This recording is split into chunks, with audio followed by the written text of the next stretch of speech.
With Herman, that's awesome. Yeah. Hey, this is Sports Slaw with Lomas Brown, the pro. And Deb Schneider, I'm the prof. And together, we're the pro and the prof.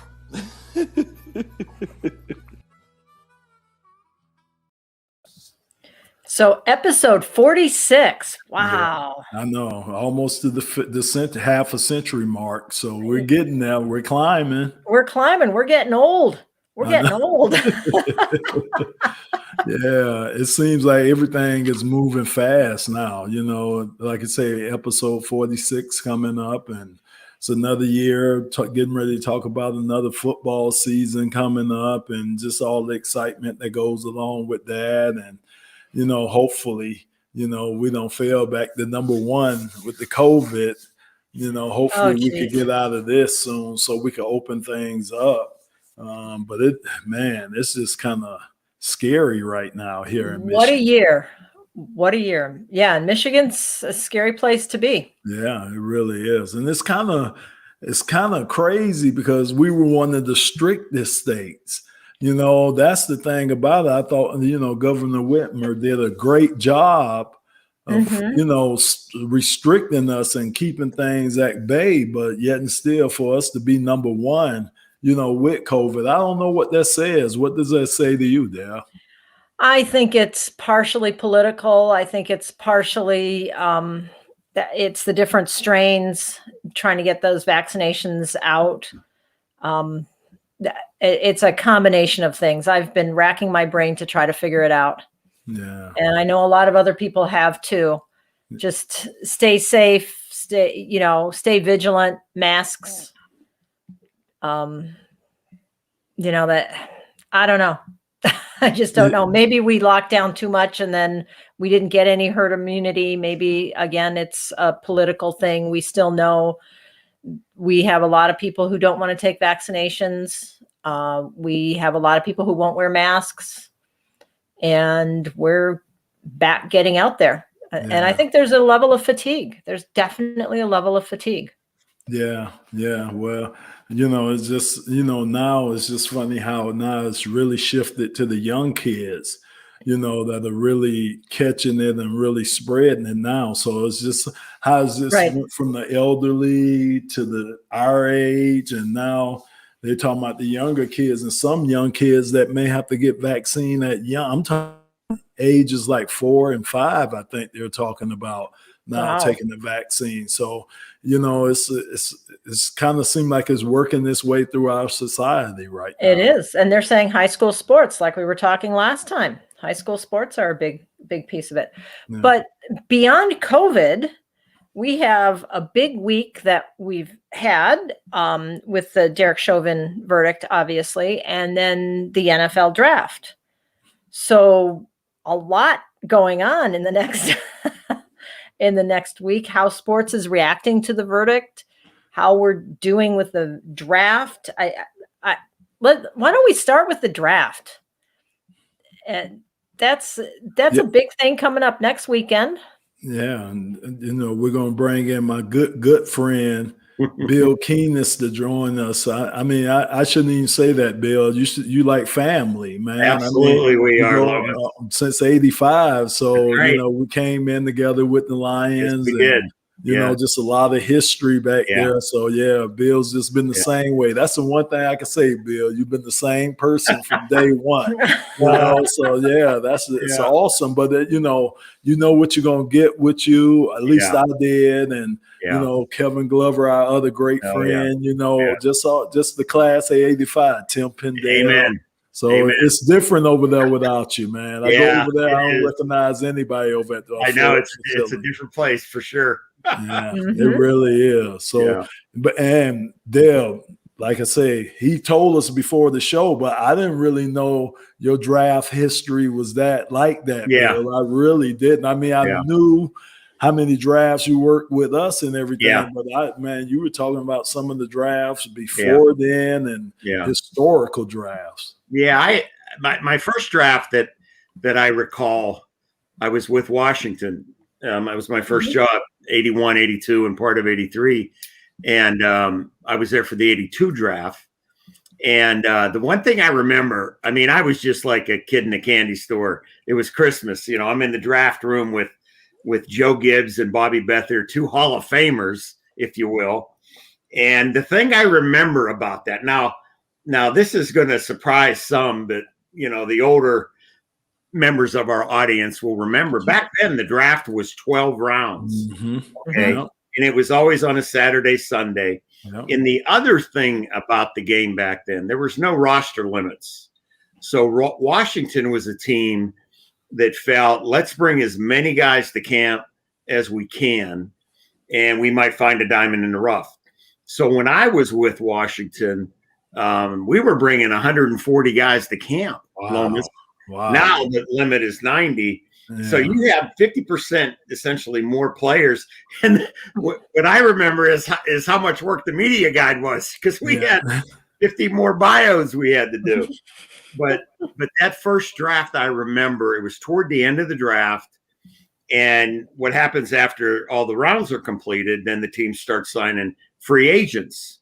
So there was a player that became a debate between Joe and Bobby, whether we draft him or hope we can get him as a free agent. And it got a little interesting, this debate. And what that told me is, okay, this is a guy that may or may not make the team. He may not be drafted 12 rounds now, not 7, 12. But it was how passionate they were about a player that may make the difference on our team. And we won the Super Bowl that year, actually. So that was my first draft. And then the next year was also historical, if you will. So the 83 draft, and as we can all remember, the USFL was in existence back then. Yeah. And so the NFL was concerned about the structure of its draft because it was 2 days, Saturday and Sunday in April. And the USFL had already started playing that season.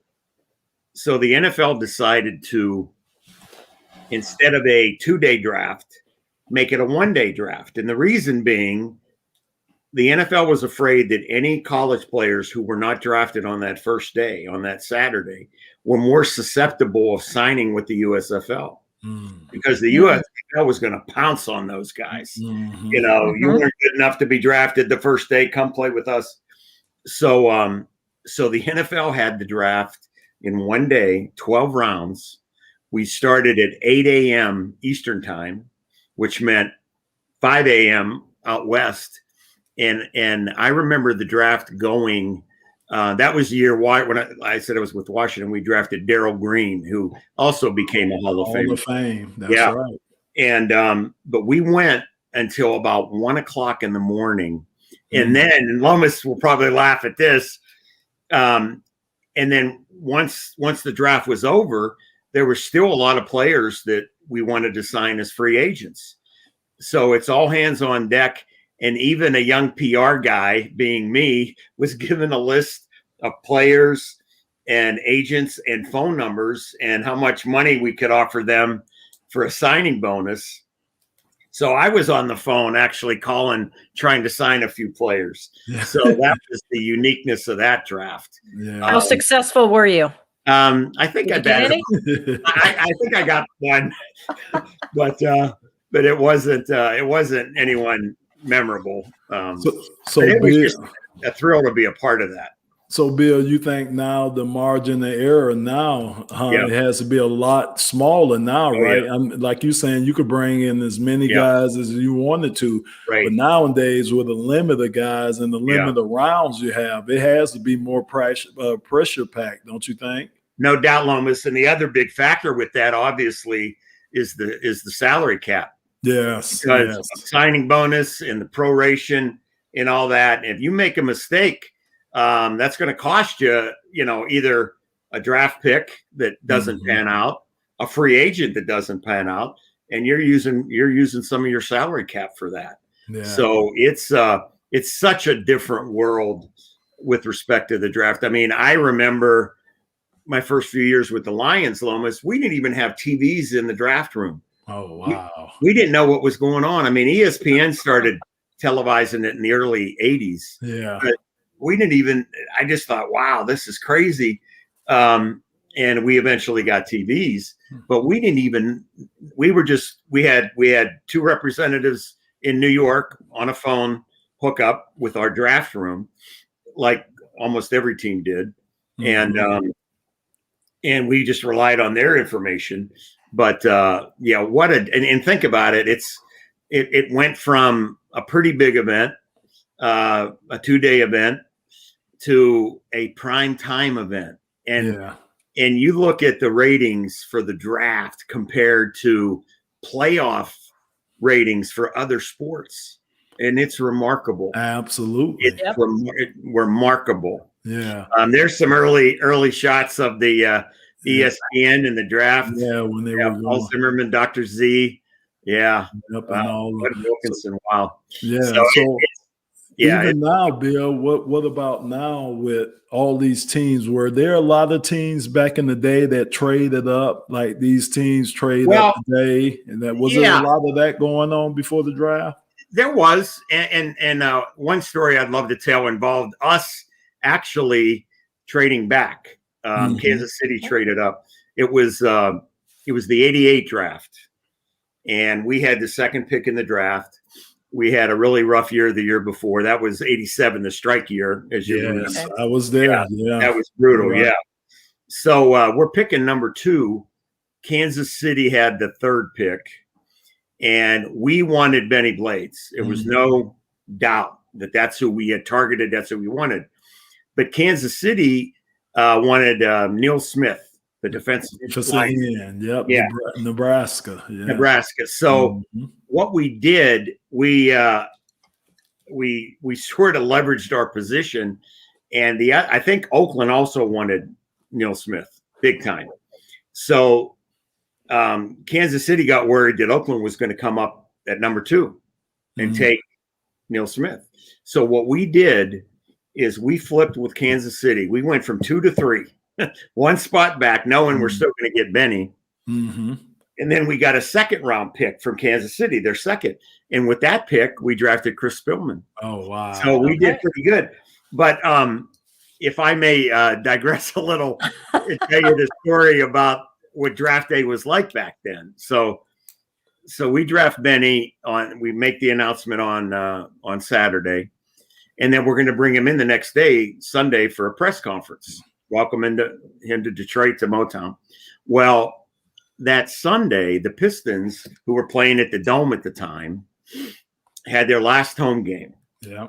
And they were going to have 35,000 people there. They did a great job packing that place, and it was going to be a huge crowd. And they were a playoff team. They were going to the playoffs.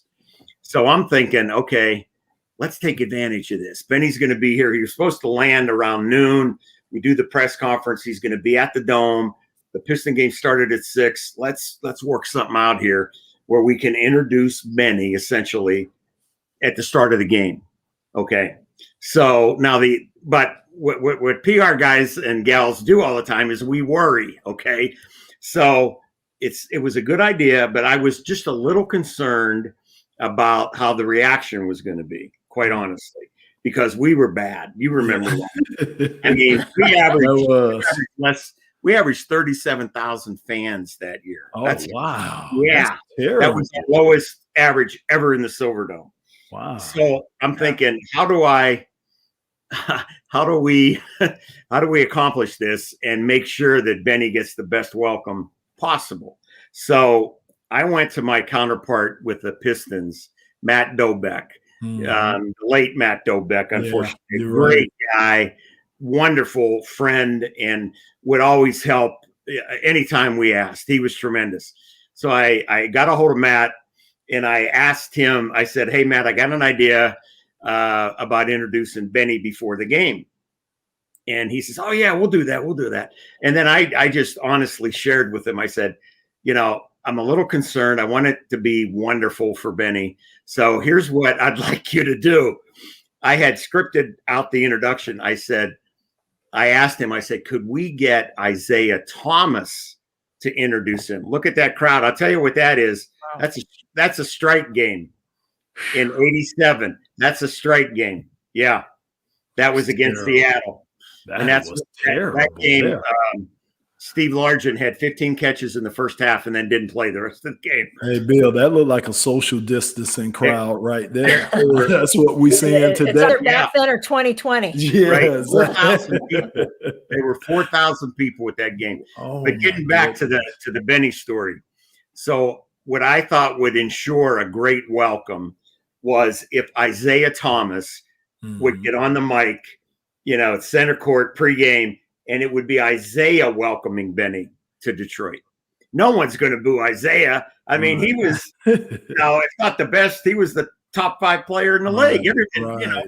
And Isaiah was a champ. He said, sure, he'll do it. He couldn't have been better and more helpful.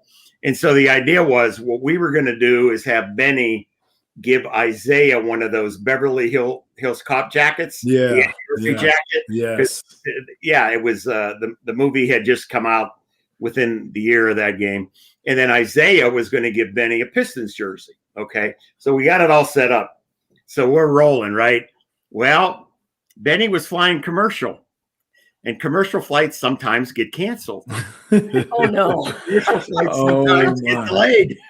So Sunday afternoon, we get word that his flight's canceled or delayed or whatever.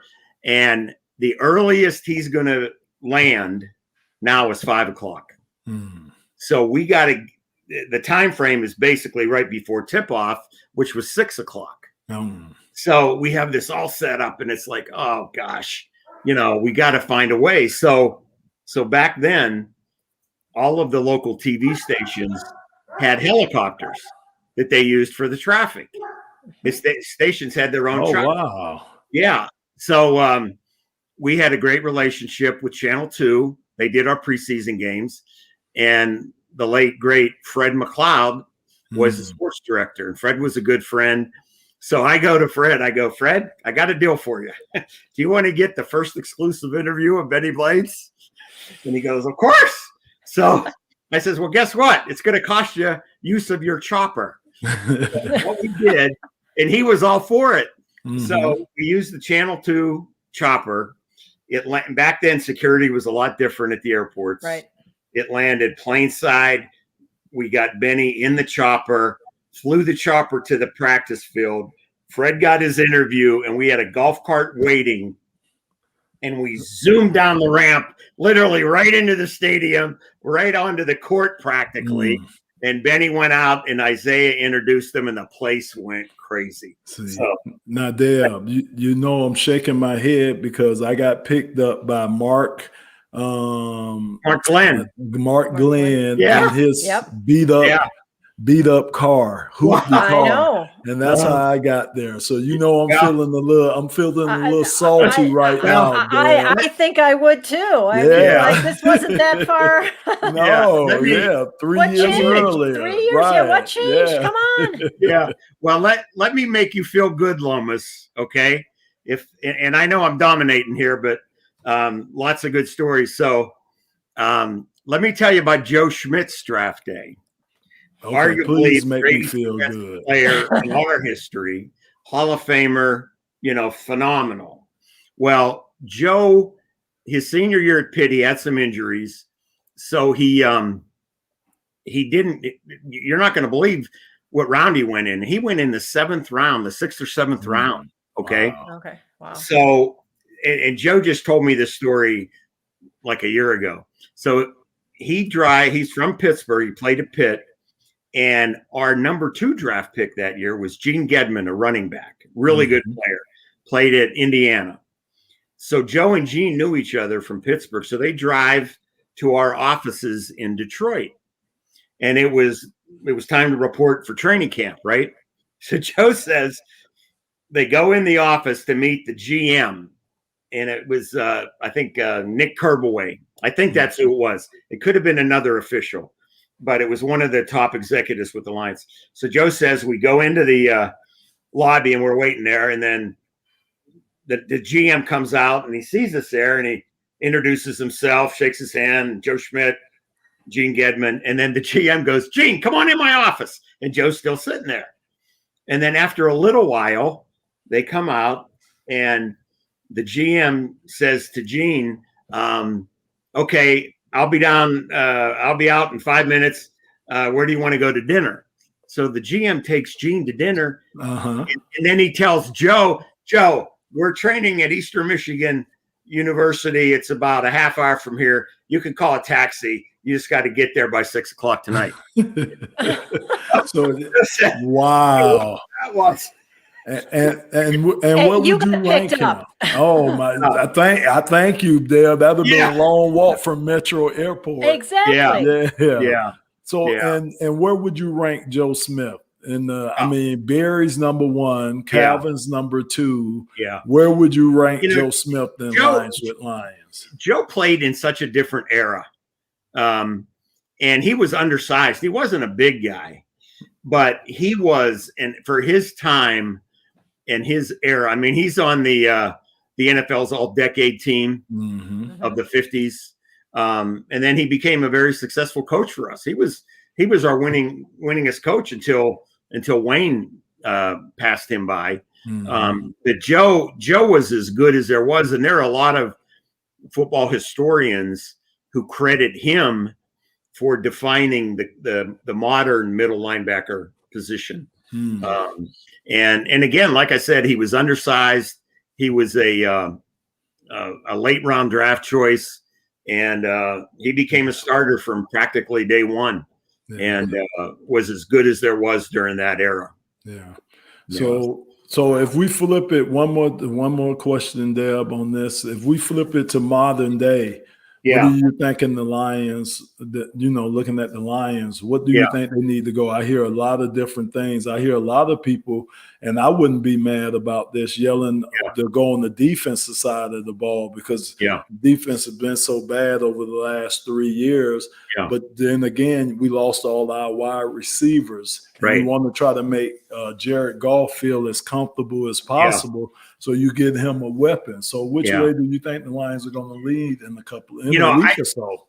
Yeah, I think in a very positive way, the team is fortunate because by all accounts, just on what's happened in the offseason, it's a rebuild. I mean, you can see that. So there's not an urgency to reach. I'm not saying that we've done that, but you always hear head coaches and general managers say, we're going to take the best player available. And I think that's true to an extent. And I've suggested over the years to head coaches and GMs, I think it would be better to say, we're going to take the best player available for us, the best player for us, because every team's different. Every evaluation's different. And I think, as you know, Lomas, when we had all that success in the 90s, we had an offense that no one could stop. Right. And we had good defenses too. So you could be, and the other reality today is with the salary cap, it's hard to build both sides of the ball to the same level. So the offense has some building blocks with the offensive line. You know how important that is. And if you can get one of those top linemen, holy mackerel, you're set for the next decade potentially with the offensive line. And the offensive line can control the whole game. I agree. They can help the defense. They can help the special teams. It's a tough question, but it's an awesome position to be in. And then the other potential is trading down. Obviously, you need two to tango, like we did back in '88 with Kansas City. But if you could trade down a couple slots and still get the player, or be confident there'll be 3 or 4 players there that you'd be happy with, then that can give you an extra pick, and provided you make the right pick, an extra starter. Yeah. Go ahead, Deb. I'm just thinking that Bill didn't actually answer that question. I know. I don't know the answer. That's the lawyer. That's the lawyer. Well, let me finish it on this note. And I've told this story before about Lomas's draft. If you were to ask me that question back in 1985, this close to the draft, based on what I knew and what we were convinced of as a team, we were going to draft one of two linebackers, Chris Dolman or Dwayne Bickett. We were convinced of it because the teams ahead of us, we knew what they were drafting, and there was no way we weren't going to get one of those two players. And then, wouldn't you know, I think it was the morning of the draft, Minnesota trades up, jumps ahead of us. The Colts take Dwayne Bickett. The Vikings take Chris Dolman. And there we are. What are we going to do? Yeah. And Lomas, did we have much pre-draft? No. I never talked to the Lions. Never. Yeah, not he once. didn't even talk to us. Not now once. Think about that. But not once. Thank God, thank God that we were smart enough to realize what a great player he was. And Chris Dolman had a great career. Yeah. But of those three, Lomas was the best. And thank goodness they brought in Kevin Glover too. Yes. I thought, man, that was just, he came in the second round and just so happened I met Kevin at the Senior Bowl. He was my roommate at the Senior Bowl. And then we happened to go to the same team the same year, 1 and 2. So we just roomed for the next 10 years. We roomed together. But it was great. It was great. And that helped. I think that helped me too, Bill, because somebody I was familiar with, even though we had just known each other for a short period of time, because you needed that bonding with somebody, especially your first year in the NFL. No doubt. And the teams back then, I mean, this is not a criticism, it's a reality, and it was throughout the NFL. We didn't do nearly what we're doing now for our rookies and draft picks. Oh, yes. We have the program. I mean, we're taking care of these guys as we should. Deb, I felt so lonely. We felt. I know you felt lonely. At least you had a friend. Yes, At least you had a friend. That's right, Deb. Oh my goodness! The only reason I got my helmet there, I had dislocated my thumb, so I had a big old cast on the whole time and stuff. Yeah. Oh, I remember that when they used to do that. Yeah, that was great. That was. So we still didn't get an answer to the question, but Lomas, what do you think? For me, I like I said, if they go defense, I won't be mad. But Bill, I made that same point about 2 weeks ago on the radio. If Penei Sewell is there and we could get the big offensive lineman, I think you put him on the right side of the line. You got Taylor Decker, you got Jonah Jackson, you got Frank Ragnow, all pro in the middle. I think our line will be and then you got Big V, who you brought in last year, the free agent for the right guard. I think our line would be solidified. And like you say, with a DeAndre Swift, we could run the ball. We could get third downs. And like you say, keep the opposing offenses on the sideline and grind the clock out. And you're right. You don't really need the explosive receiver if you're going to win that way. And I do think some of the young guys that we might, I'm really counting on Quintez Cephas to step up this year. I really am, man.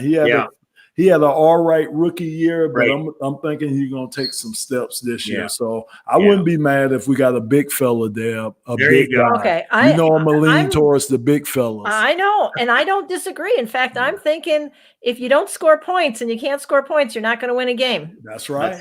No matter how good your D is. Yeah. And we, Lord knows, we know the D hadn't been good there, man. I know. I'm not going to say anything because, you're right. I won't get off on my tangent. But I do think we need somebody on big guy would be great. Yeah.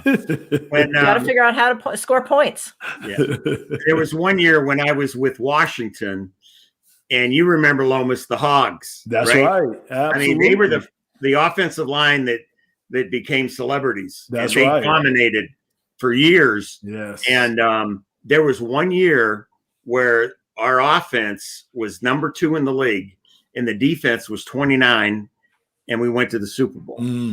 It's all relative. Okay. See, so even though I've never played football. That's the proof in the pudding right there. Yeah. One of the really interesting things about the draft this year, getting to modern times, is the fact that we're doing this kind of virtual. I mean, last year we did an entirely virtual. Now we're doing a little combination thing. What do you guys think about that from a draft perspective? Bill, I like it. Yeah. Me and Deb both said that, because you get to see inside the player's house. You get to see their personality. You see their family members. You just get a lot more. Me and Deb thought it was a hit how they did it. I like it. I like it. I agreed with you. I thought that if you remember back, a year ago at this time, our country was turned upside down. And there was nothing that was happening for that. Was a 2-month period, 2+ months. Yes. And the draft was the first big event and everybody couldn't wait for it. Yes. And because it was sports, it wasn't a game, but in some respects it was bigger than a game. And then the beauty of that, the humanity that we showed to the country with head coaches and general managers in their homes, with their kids, with their dog. Yeah. I think we all benefited from that. It was a dose of humanity. And from a draft standpoint, the playing field was level. Everybody's got the same, advantages or disadvantages, the same technology. So it still comes down to, your personnel department doing their work, writing their reports and deciding who their best player is. Yeah. Yeah, it doesn't change. I understand the Rams right now are the only ones who aren't going to be in Cleveland. They're actually renting a facility or a fan's house in Malibu. Did you hear that? I had not heard that. No. Oh, yeah. Wow. My understanding is they're renting a 9,000 square foot house in Malibu, and Rocket Mortgage and all their sponsors are going to be there. Yeah. And they're going to use it as a social media broadcast and pull it all together, which I think is really a fascinating thing from a broadcast, sports, marketing, how you're taking this and moving it to what I think we're probably going to see more in the future. Well, I was going to say, Deb, you'll probably see some players getting set up like that and, having sponsors come in and want to do that with some of these players as we continue to go along. So I remember Cliff Kingsbury, the house he sat in. I remember that. Goodness, that was just so, he was so Tony Montana-ish. I mean, it was awesome, man. But I just think you're going to see a lot more things now that they know they're going to be able to get that personal touch and that personal feel and be able to get right inside. And it's cool. I like Roger there when he was just relaxed at home. So in his basement. So it was good. Yeah. Yeah, and I think this is interesting from a sponsor perspective also. Just having like the pool is going to have Rocket Mortgage, on the bottom and all the social media. Yeah, the power of the NFL, it just keeps growing. I mean, the most recent TV deal. I mean, I remember over the years, hearing, well, you can't expect to top the last TV deal, and then we doubled it. And it is it's America's passion. It really is. Football is at every level is America's passion, from the little ones to high school. I mean, Lomas knows he's coached high school football, and there's nothing better than Friday night, and then college, and just and everybody can relate, I think, to the draft, to the dreams that are about to be realized. Everybody has dreams, and for these young men. Bill, it's amazing to me how these Twitter and Amazon and all these streaming companies now they're cutting their way into that. You know what I'm saying? It just seemed like, so I just wonder if the car industry is going to be able to keep up with, because I think we're going to see more and more tech commercials and technology commercials and things, more like that. I think it's always going to be a slice for the good old American car and the new stuff that's coming out with vehicles and these car companies. But you can see these tech companies, they're really Amazon. I mean, they're really making a push to where all our stuff might be streamed in a little while. Seem like the TV stations, they're going to have some competition coming their way. Well, it's definitely changing, and we're riding that wave, whether we realize it or not. Yeah. I mean, just look how radio has changed from when we were young. There was no such thing as satellite radio, and you can't even buy a car now with a CD player in it. Yeah, you're right. That's all streamed. I mean, it's just fascinating. My car doesn't have AM in it. Bill. Does it have an 8-track in it, Lomas? Nah. I graduated from there, Bill. So. Well, nowadays cars are really computers on wheels. So and you know the reason why she's saying that, Bill, because she has a Tesla, and I got an all-electric BMW. And she's right. So no, we're not riding on gas, Bill. Wow. We're basically riding on lithium. There you go. Wow. Oh yeah. Yeah. Good. I didn't know you had that, Lomas. Yes, I do. Yeah, I'm gonna have to show you my little car one day. Yeah. There you go. We'll have to. Oh man. That's awesome. Yeah. So, one of the really big things that happened this week, obviously, yesterday, the George Floyd verdict. And it has really rocked the country. I think that's an accurate way of putting it. Rocked the country and the sports world. I know we've seen a lot, and I just wanted to ask you both, what are your feelings on it? And I know it's a very difficult subject. Mm-hmm. Not trying to put you on the spot, but still trying to put you on the spot a little bit. And, everybody's talking about it. It's all over social media. We have Mark Davis from the Raiders who tweeted out, I can breathe, or we can breathe, which is very controversial in and of itself. Some of the other things, any thoughts on that? I'm sure you have a lot of thoughts on that. Yeah. I just know from my standpoint, it's just, and I know that I understand he was trying to be sensitive to the situation.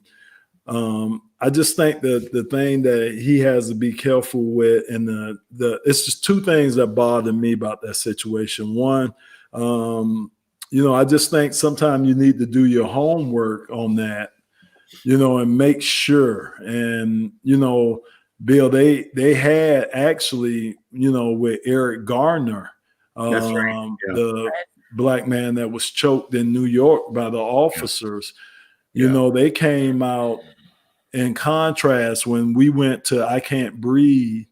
Then some of the law officials that I found out had shirts that I Can Breathe. Oh. And this was way back with Eric Gardner when this happened. And I think that was either 2014 or 2015. Yeah. And, with those officers having that contradicting what was going on and what had went on with Eric Gardner, that it really became a touchy issue. And I think, I really think that if Mark Davis would have known that, even though, he did say that felonious Floyd's brother was the reason why he said that they can breathe again.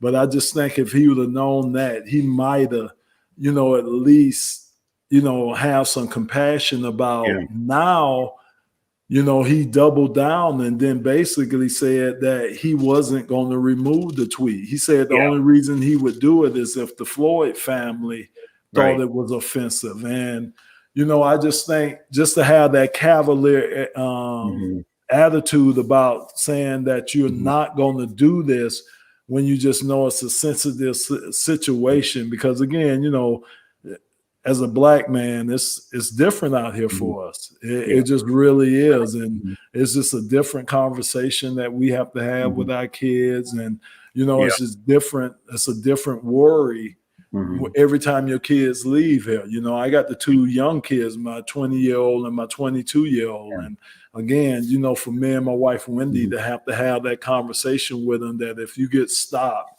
keep your hands on the wheel, tell them everything that you're going to do, and, be nice to the cop. Don't be confrontational with them. And, so it's just a different conversation that we have to have. So that was just my only problem with the Raiders thing. I just think now that Mark has all the facts and, he knows a lot of things that have come out, regardless of the backlash, just, knowing and educating yourself on the situation. Yeah. I think maybe if he just take a softer stance on that and say, hey, I was wrong, or, this and that, then I just think it would make a lot of people feel a lot better, about the situation. Yeah. Yeah. I totally understand what Lomas is saying. And the thing he said that has always just been front and center with me is I don't know what it's like to be a black man in our country. I don't. I grew up in a neighborhood. We had next door neighbors that were black. Some of my best friends were black. So I don't think I saw color, but did I really understand it? Okay. I had a grandfather who was Italian, and he told me about prejudice. In fact, the story I'll never forget is he was looking for work, and he came to Detroit and went to, I'm not sure which car company, but when they had him fill out his name, they asked him what nationality he was, and he knew he wasn't going to get the job because he was Italian. So you try to be empathetic, and then the one thing that I have been blessed with, and it's given me a unique perspective. I don't know that it's a realistic one. I wish it was, is to be working in sports, because, God help us if we see color in sports. I don't believe we do. It's a meritocracy. I never, thought if a player was white or black. I mean, they were my teammates, and I loved them all. And we were a team, and we worked together, and, nothing but working together was going to give us a chance to win. And it's such a reflection, or it can be, of society. If society learned more from sports, and I think you had a lot of athletes weighing in on the George Floyd, and I thought a lot of the comments were profound and sensitive and appropriate. And even, the jury was a microcosm of society. It was black, white, men, women, right, and, old, young. Old, young, and so it's fascinating. I think it's a statement of where we still are in our country, that it was such an issue, and that a lot of members of our country, a lot of people of color were worried and scared. And I saw something on the TV today where someone said his heart started racing as the verdict was about to be delivered. And so I can try to understand what it's like to walk in Lomas's shoes, but I'll never truly be able to understand it. I do want to share an experience, if I can, that I had when I was in college, and it's to this day impacted me, and it gave me a taste of what racial issues. But when I was in college, I was a resident assistant at Ohio University my sophomore year, and we're checking the students in, and the freshmen are a year younger than me, so I'm the same age as these guys, and one young man that checked in, and I'll never forget when he came in, and we became good friends. His name was Ray Westmoreland, and he had the big fro, and he had the boom box, and just the funniest, most lovable guy you'd ever meet. And he was in my section. So I was responsible for 40 young men. And the same day that I met Ray, this kid comes into my dorm. He was Greek, and he is agitated. He's angry. And he basically says to me, what's the deal with all these? He used the N-word in this dorm. And I'm like, did I really hear that? And then he repeated it. And I'm like, I didn't know how to handle it. I mean, I couldn't believe. And he proceeded to tell me that, his daddy's a millionaire and he's not sending me to school to be with these people. And he said, as far as I'm concerned, they're not even human. You better do something about this. Now, like I said, I'm getting chills because, and this is 40 years later or whatever. And I'm thinking, oh my God, what kind of world are we in here? This is 1977. Okay. Mm-hmm. Now, and this I attribute to divine intervention. So within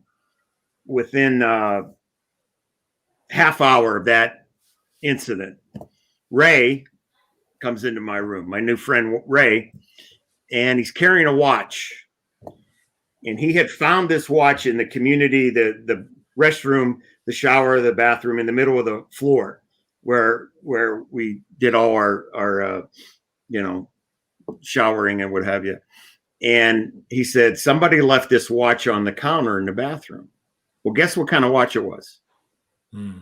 Rolex. It's gotta be a Rolex. He handed it to me, and I said, thanks, Ray. Great job, blah, blah, blah.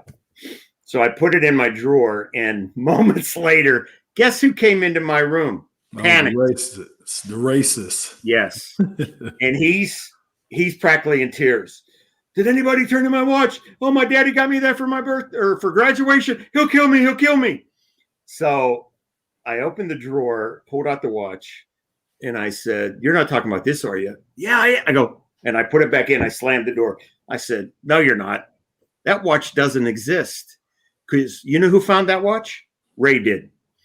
And then, you know what you told me about Ray? You said he's not even human. So if a non-human found that watch, it's not there. I don't know. I said something like that. I said, you ain't getting that watch until you apologize to Ray, until you apologize to me.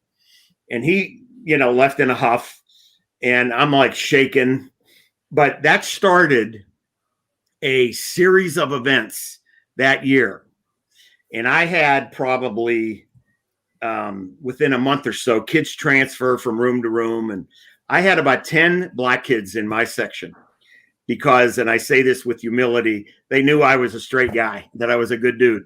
Mm-hmm. And so they were transferring into my area. I also had 3 of the most racist white kids imaginable. And it was an eye opener for me. And so for the first time in my life, I felt I could appreciate what my black brothers go through, because throughout that next couple months, I was my door was spray painted "N Lover" on my door. I got locked out of my dorm door 3 times. I'd go to the restroom, go to take a shower, all kind of stuff spray painted all over my door. And I knew who was doing it. It was the rednecks, the racist kids. So it reached a boiling point in November of that year, right before Thanksgiving. So I called a meeting, a mandatory meeting of all the students, and it's like it was yesterday. And we were in a conference room, a pretty big area. So I told them, and they knew what it was about because we were having fights and disagreements, and I felt, quite honestly, it was, a handful of white kids that were causing all the problems. So I called everybody together, and I said, we're going to go through a little exercise here. So I had them stand on the perimeter of the room. I said, everybody with your backs against the walls, the perimeter of the room. And I said, okay, before we start, I want you to look to your right and look to your left and remember who you looked at. So predictably, and I was kind of glad, all the black kids were together, all the white kids were together. And then I started with my exercise. So I would say, okay, who's from the state of Ohio on this side of the room? Who's from out of state on this side of the room? Who's right-handed over here? Who's left-handed over here? Who's over 6 foot? Whose favorite sport is football? Whose favorite sport is basketball? I went through about 25 different characteristics of a college student. Mm-hmm. Everything that makes up a man, a young man, a young woman. And then I got down to my last one, and I said, okay, I got one more. But before I tell you what it is, I want you to look to your left and look to your right and realize who you're looking at. And by that time, it was black, white, black, white, black, white, black, white, black, white, which was beautiful. And then of course, my last one was who's white and who's black and what difference does it make? And then I just left the room. So that gave me a real insight, I think, to what it's like to because I'm getting, like I said, my door spray painted, locked out of my room, and it was an education for me. So I'm just thankful in many ways that I went through it, because I think it prepared me to be more understanding, I hope. And certainly, with our country, I wish everybody would have those types of experiences that would allow them to understand, we really don't know. We really don't know. Yeah. Wow. Thank you for sharing that. Yeah. Thank you, Deb. Yeah. Yeah, that's quite the story. I feel like, Colin Kaepernick started it 5 years ago, against police brutality. And now it's coming full circle, and we're seeing the NFL really looking at this as a problem, as an issue, and getting behind, regardless of what you think about Mark Davis, and his tweet. I think he tried to do the right thing. Yeah. I think his intent was honorable, but like Lomas said, the issue is so big, and intent can be honorable, but it can still have a negative impact. And I hope that maybe Mark and the Floyd family can have some communication, because of this, some way, somehow. I'm going to share something that Lomas probably is aware of, but Lomas talked about, it's hard to even repeat it because it seems so sad, about the talks he has to have with his children about driving and what happens if. And this past year, there was a lot of good discussion within the Lions team. And you remember how impacted Matthew Stafford was. Yeah. I mean, he was so impacted by his black teammates basically saying things like the reality they have to go through. And I think, Lomas, that a couple players mentioned they have to call their mom when they get home. And they're young men. Yeah. And can I relate to that? No, I can't relate to that. Yeah. I can be empathetic. I can try to make a difference. We all can and should. But Matthew was profoundly impacted by that. Yeah. It's just, to me, it's just decency. It's just things that you shouldn't have to worry about. Oh my gosh. You shouldn't have to worry about what neighborhood you're in after a certain time, or even what cars you drive. Yeah. And, that it just happens. And it's just crazy that those simple things like that a race of people have to be, to be careful of. Right. And it just doesn't make any sense. And from your trusted law enforcement, people that you trust, that think about it. If you get in trouble, if I get in trouble, the first people I'm trying to call is the police. You know what I'm saying? That's what they're there for. That's, that's the sense of security that you're supposed to have. But when you see injustices and, even the girl in Columbus, 15-year-old girl, 4 times there. Why not just one shot? If you're gonna shoot, but 4 times, and why not a taser? I wanted to say that, but it's just a lot of things I think that officer, especially a male officer, could have did. That it just 4 times though. That was it just seems so obsessive. When you have to shoot somebody, a young girl 4 times like that. Yeah. So it's just, and they have tough jobs, and I feel sympathetic towards the law enforcement too. I really do, because that's something I wouldn't want to do. No. To be honest, it's very difficult. You're reacting. A lot of times you're reacting. You're not thinking. Yeah, and it's not a good situation right now. Yeah. But we could talk about this for a long time. And I'm sure we've hit some really nice controversial subjects. Yeah. But final thoughts on the draft, on the verdict. Well, I mean, again, I just think, Colin Kaepernick, he just looks like he's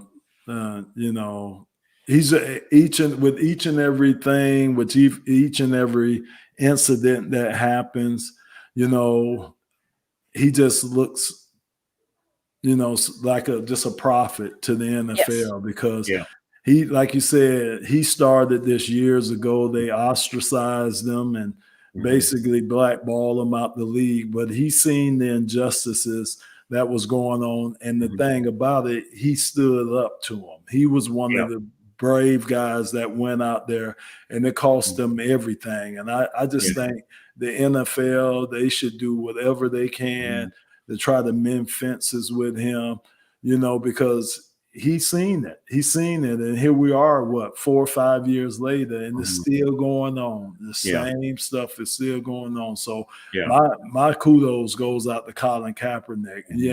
And also the 17-year-old girl and the 9-year-old the 17-year-old that took the video. And just, how she speaks and the people that stood up. I think they changed things, and I hope it started with this, and I just hope it continues to change. Yeah, I agree, Lomas. And I think we have, this is a unique time for all of us. And we can go one of two directions. We can go backwards or forwards. And if we stay the same, we're going backwards. And I would love for society to take lessons from sports. Football. We wear one color. The Lions wear blue and silver. That's our color. And we work together and we love each other. And that's the case throughout sports. And realize that. I mean, over the years, I've asked this question far too many times. Would our society be better if we were all blind? Think about that. That's sad, but there's a lot of truth to that. And I would ask people. The one thing that was very encouraging over the last year was to see the unity in some of the the marches. A lot of black and white people together. So, that's got to be gratifying that right is right and wrong is wrong. And we can see that. And let's all realize, that we are, we are given this gift of life from God above. Let's cherish it and do the right thing. It's a simple phrase from how many years ago, do the right thing, but it really comes down to it. Do the right thing. I can't top that. Thank you. Thanks, Bill, for being our guest. Lomas, thanks for sharing your thoughts. This is, very, very difficult subject. And I'm encouraged that we're getting better. Encouraged that we're getting better. So thanks for joining Sports Law. Check us out on sportslaw.com. Check us out on Facebook. We're on SoundCloud, and we're also on Spotify. And love to hear from everybody. Yeah, great.